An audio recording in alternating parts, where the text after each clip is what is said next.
In this video, I'm going to show you how to hide your owned Whops from other users on Whop, step by step, so you can control what people see on your profile. This is a quick privacy setting, but it can make a big difference if you don't want other users browsing through the Whops you own. If this video helps, don't forget to hit the like button and subscribe for more simple tutorials like this.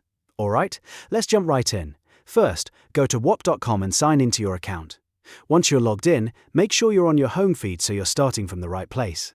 From there, look to the top right corner of the screen and click your profile avatar or profile icon. This opens a drop-down menu with your account options. In that menu, select Edit Profile. On some accounts, you may also see a small gear icon, and that will take you to the same place. Click whichever option you have available. After the Edit Profile page opens, scroll down slowly through the settings until you get near the bottom. You're looking for a section called More Details. This is where Whop keeps some of the extra profile visibility settings that are easy to miss if you're not looking carefully. Inside More Details, find the setting labeled Owned Whops.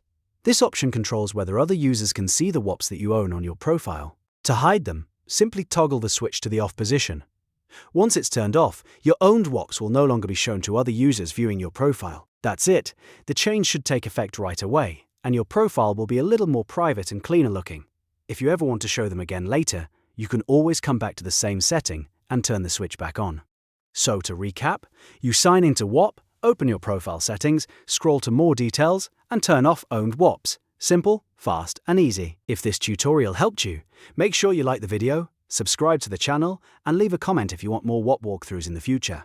Thanks for watching, and I'll see you in the next one.